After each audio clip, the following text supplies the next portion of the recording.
बातें रिपीट करना भी तो स्पीच ही होता है। हम कैसे समझें, क्योंकि हमारा बच्चा सब कुछ रिपीट करता रहता है। हम उसको बोलेंगे व्हाट इज योर नेम, वो बोलेगा what is your name, my name is this, my name is this, what is your father's name, what is your father's name, यानी क्वेश्चन भी वही और आंसर भी वही, और अपने आप से काफी सारी चीजें बोलता रहेगा, चलते फिरते उठते बैठते, सारी चीजें मीनिंगफुल होती है।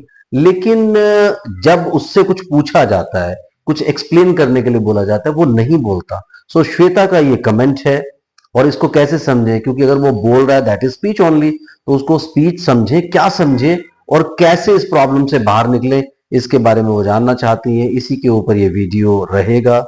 आप चैनल को सब्सक्राइब कीजिए, लाइक कीजिए, शेयर कीजिए और पूरी दुनिया में फैला दीजिए। मुझसे कंसल्ट करने के लिए 8168790299 डायल कर सकते हैं। +91 जरूर लगाएं अगर आप इंडिया के बाहर से कांटेक्ट करना चाहते हैं तो। इसी तरह के अगर अच्छे कमेंट्स आपके जहन में आ रहे हैं, आपको लगता है कि कुछ कमेंट्स डालें और उनके जवाब मिलने चाहिए, तो जरूर, अगर आपका कमेंट एक्सक्लूसिव होगा, डेफिनेटली आपको फ्री में कंसल्ट करने का मौका भी मिलेगा। तो इसी तरीके से हम लोग आगे मूव करते जाएंगे। श्वेता के कमेंट को आप भी सुनिए। अपना कोई कमेंट आपको इस कमेंट से जुड़ा हुआ लगता है, जरूर कमेंट सेक्शन में डाल दीजिए, ताकि उस पर भी आपको वीडियो मिल जाए। एक्चुअली श्वेता, क्या होता है कि जब स्पीच डेवलप होता है, एक नॉर्मल बच्चे की रेफरेंस में ले लेते हैं। नॉर्मल बच्चा 0 to 1 ईयर, यानी जब पैदा होता है 1 साल तक, वो सिर्फ ऑब्जर्वेशन करता है। यानी ऑब्जर्वेशन स्ट्रांग होना चाहिए। ऑब्जर्वेशन क्या होता है? ऑब्जर्वेशन का मतलब होता है, जैसे अब एक नॉर्मल इंसान अगर किसी केस को इन्वेस्टिगेट करने के लिए गया, तो वो उतना क्लोजली उन सब चीजों को नहीं देख पाएगा। लेकिन जब एक डिटेक्टिव को या किसी पुलिस पर्सनल को भेजा जाएगा किसी भी केस को इन्वेस्टिगेट करने के लिए, बहुत सारी चीजें देखेगा कि यहाँ क्या हुआ था, वहां क्या हुआ था, ये चीज मिली, वो चीज मिली। जबकि नॉर्मल इंसान की वो चीजें नहीं है, इसलिए वो चीजें कहीं उसके लिए मीनिंगफुल नहीं होगी जो इन्वेस्टिगेशन में नीडेड है। इसी तरह से जब ऑब्जर्वेशन बच्चे करते हैं, ऑब्जर्वेशन करते हुए वो सारी सेंसेस को यूज करके लर्निंग का प्रोसेस बनाते हैं। यानी सेल्फ लर्निंग की ये टेक्निक होती है उनकी, कि वो चलते हैं। आपने देखा कि जब वो बच्चे बहुत छोटे होते हैं, पालने में लेटे रहते हैं, आप उन पे झुक के उनसे बात करते रहते हैं, हु करके सब चीजों का जवाब देते हैं। बाद में थोड़ा टाइम के बाद उनका रोने का रिस्पॉन्स डेवलप होता है। उन्हें प्यास लगेगी तो रोएंगे, भूख लगेगी तो रोएंगे, उनका पेट खराब होगा तो रोएंगे, कान में दर्द होगा तो रोएंगे, बुखार होगा तो रोएंगे, उनको कुछ भी काम करवाना होगा रो दो, कि कुछ समझ में नहीं आया तो रो दो, जैसे हम लोग मजाक में कहते रहते ना। लेकिन उन छोटे बच्चों की स्ट्रैटेजी होती है कि उनको कुछ समझ में नहीं आता कि उनको कैसे एक्सप्रेस करना है, क्योंकि बेचारे अभी वो यहां से यहां तक का कनेक्शन एस्टेब्लिश नहीं कर पाए हैं। अल्टीमेटली क्या होता है, आप जो देखते हैं, जो सुनते हैं, जो सूंघते हैं, जो टेस्ट करते हैं, जो आपको टच होता है, अगर आप वो किसी को बताना चाहें तो वो स्पीच से बताएंगे ना। तो वो स्पीच कैसे आएगा? अब वो स्पीच होता है स्पॉन्टेनियस, यानी सेल्फ लर्निंग से वो स्पीच आता है। ये बच्चा क्या कर रहा है, बचपन से लेटे लेटे सब चीजें सीखने की कोशिश कर रहा है।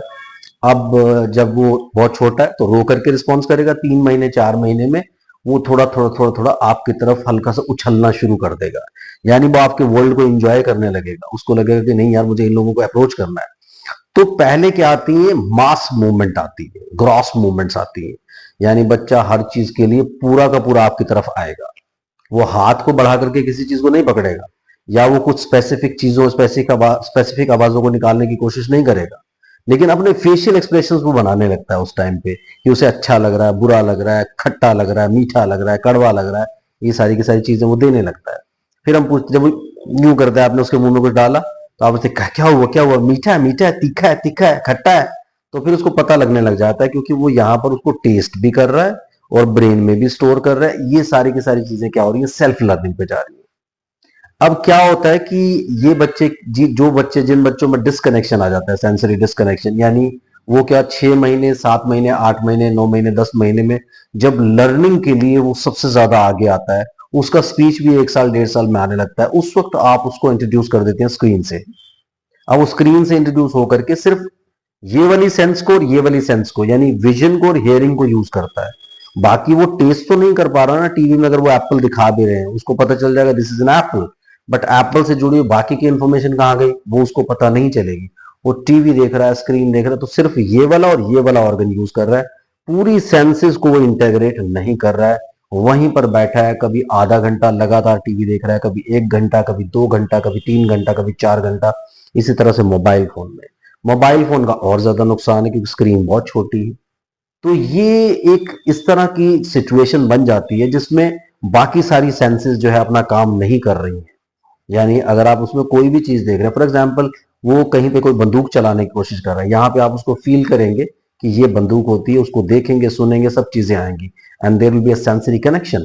इसी तरह से आप क्या करेंगे, एप्पल को देखा तो एप्पल अगर आपके हाथ में है, देन एप्पल की एक खुशबू भी आ रही है आपको, एप्पल की एक आपको एक एम्बियंस नजर आ रही है, यानी एप्पल में एक आपको एक पूरा का पूरा ओवरव्यू नजर आ रहा है कि कैसा एप्पल होता है। तो एप्पल को आप टेस्ट भी कर पा रहे हैं, वो सारी की सारी चीजें आपको मिल रही है।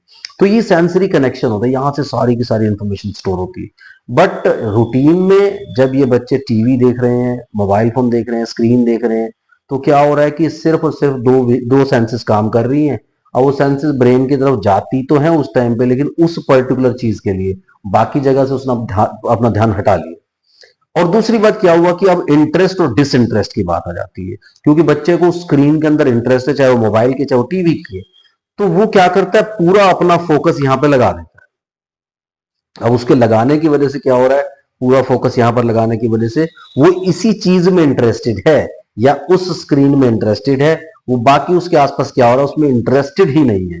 जब वो इंटरेस्टेड ही नहीं है तो सेंसरी कनेक्शन कैसे होगा या परसेप्शन कैसे होगा। सो सेंसेशन और परसेप्शन भी यहां काम करती है कि आपकी सेंसेस जो हैं उनसे सेंसरी इनपुट तो आपको लगातार मिल ही रहा है, बाहर की आवाजें हो रही है, इधर की आवाजें हो रही है, उधर की आवाजें हो रही है, आपसे मैं बात करने की कोशिश कर रहा हूं, ये सारे सेंसरी इनपुट्स होते हैं।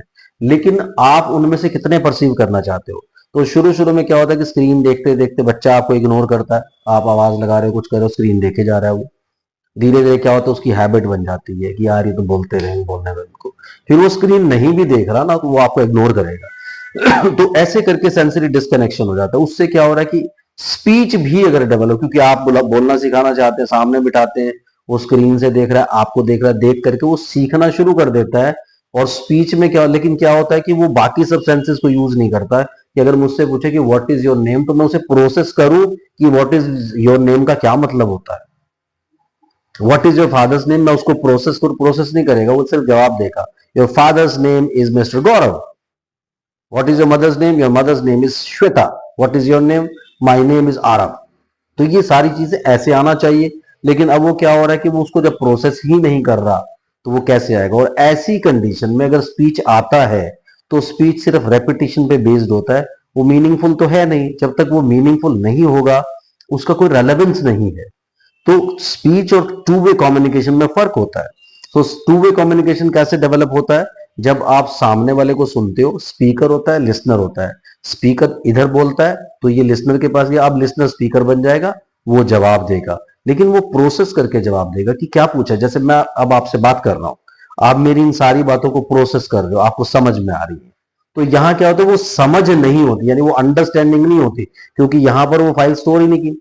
अब जैसे आप क्या करते हो, आपको जो है ना कंपनी स्कैनर दे देती है, आप स्कैन करते हो, किसी भी चीज को स्कैन करते हो तो पता चल जाता है कि इस बंदे का बार कोड है, तो वो उसको स्कैन करता है ना। ऐसे ही जब आप किसी से बात करते हो, किसी से सीखने की कोशिश करते हो, अगर क्योंकि वो उसकी मेमोरी में है स्कैन कोड।